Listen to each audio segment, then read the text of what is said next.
আসসালামু আলাইকুম এভরিওয়ান, কেমন আছেন সবাই? আশা করছি খুব ভালো আছেন। আজকে আপনাদের সাথে শেয়ার করব টমেটো দিয়ে গরুর মাংস রান্না করার রেসিপিটি। এর জন্য যা যা মশলা লাগছে সেগুলো আমরা দেখিয়ে দিচ্ছি, বাট পরিমাণটা আমরা রান্না করার সময় বলবো। প্যানটা গরম হয়ে আসলে এখানে তেল দিয়ে দিচ্ছি পরিমাণ মতো।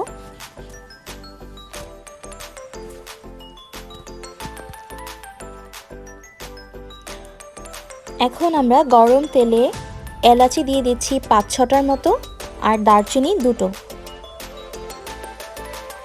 আর তেজপাতা দেওয়া হচ্ছে 3টা। একটু নেড়ে চেড়ে নিব।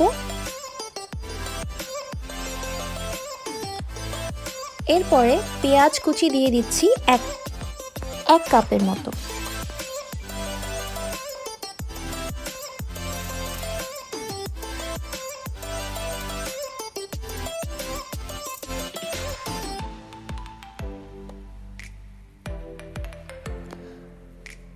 হালকা একটু বাদামি রং আসলে আমরা মশলা দিয়ে দিচ্ছি। এখানে আমরা হলুদ দিচ্ছি 1 টেবিল চামচের মতো, মরিচ দেওয়া হচ্ছে 2 টেবিল চামচের মতো, ধনিয়া গুঁড়া দিয়ে দিচ্ছি 1 টেবিল চামচ, আর জিরার গুঁড়া দিয়ে দিচ্ছি 1 টেবিল চামচ।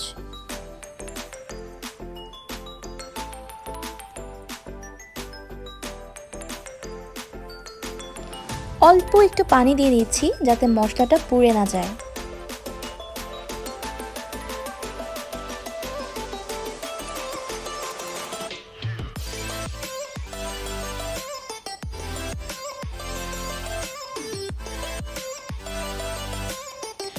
আমরা এখানে আদা রসুন বাটা 2 টেবিল চামচের মতো দিয়ে নিব,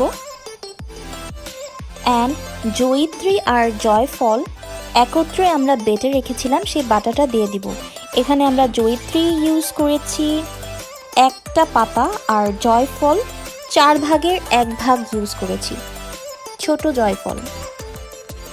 দিয়ে দিচ্ছি পরিমাণ মতো লবণ আবার লাগলে আবার ইউজ করব।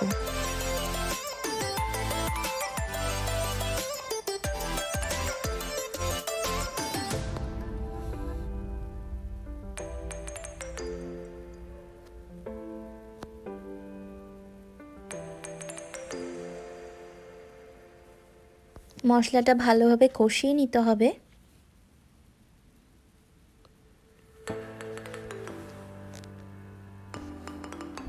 মশলাটা কিন্তু কষিয়ে এসেছে এবং এখন আমরা গরুর মাংসটা অ্যাড করে নিব। শুরুতেই বলে নিচ্ছি, আমরা গরুর মাংস 1 কেজি পরিমাণ ইউজ করেছি, অ্যান্ড সলিড মাংসটা ইউজ করেছি, হাড় ছাড়িয়ে নিয়েছি।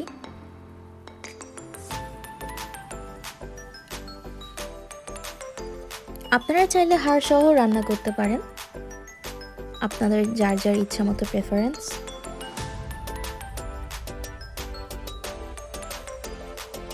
এখন এটা নেড়ে চেড়ে মাংসের সাথে মশলাটাকে খুব ভালোভাবে মিশিয়ে নিচ্ছি।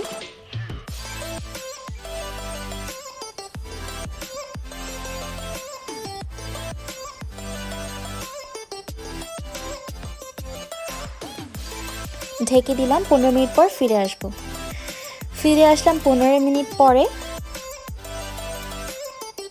এভাবে করে কিছুক্ষণ পর পর এটাকে নাড়াচাড়া করে ঢেকে দিয়ে 10-15 মিনিট পর পর আবার নেড়েচেড়ে দিতে হবে।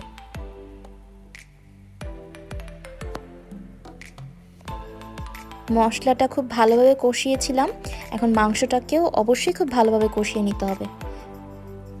ঢেকে দিয়েছিলাম, আবার ফিরে আসলাম 15 মিনিট পরে।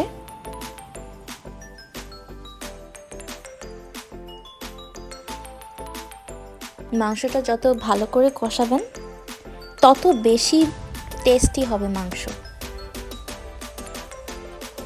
এখন আমরা গরম পানি দিয়ে দিচ্ছি।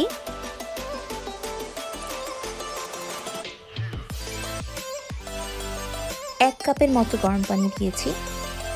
আমরা কিন্তু এর মধ্যে বারবার নেড়ে নিয়েছিলাম, কষিয়ে নিয়েছিলাম ভালো করে। ফিরে আসলাম আবার 15-20 মিনিট পর। আবার একটু লবণের প্রয়োজন আছে, তাই লবণ দিয়ে দিলাম।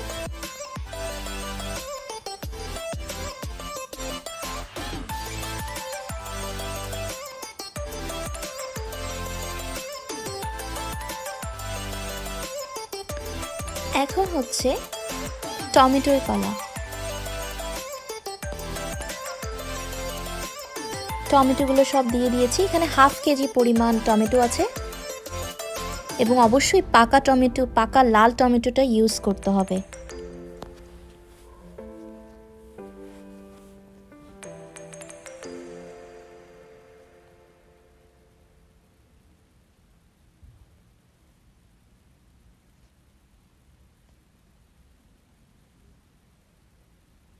কাঁচামরিচ দিয়ে দিলাম 5-6টার মতো, ঢেকে দিচ্ছি।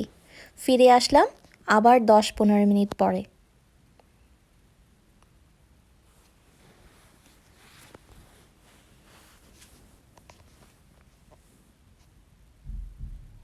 এখন আমরা আর কোনো পানি অ্যাড করব না এতে।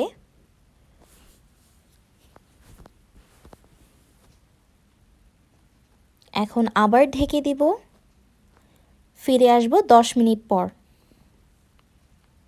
ম্যাজিক! একদমই দেখেন, আমাদের টমেটোটা কিন্তু একদম গলে গিয়েছে এবং একদম মিক্সড হয়ে গিয়েছে এটার সাথে। দেখাই যাচ্ছে না আর টমেটো।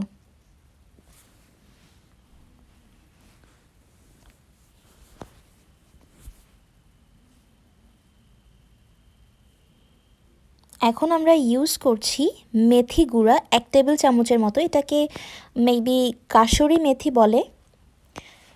মেথি পাতাটা আমরা শুকনো করে গুঁড়ো করে নিয়েছিলাম, দিয়ে দিলাম।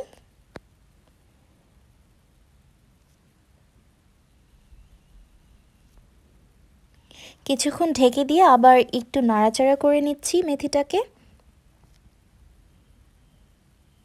আমাদের মাংসটা কিন্তু একদম রেডি হয়ে গেছে। এখন আমরা এটাকে সার্ভ করে নিব। আপনারা কিন্তু বাসায় অবশ্যই এটা ট্রাই করবেন এবং আমাদের ফিডব্যাক জানাতে একদমই ভুলবেন না। ভালো থাকেন, সুস্থ থাকেন। আসসালামু আলাইকুম এভরিওয়ান।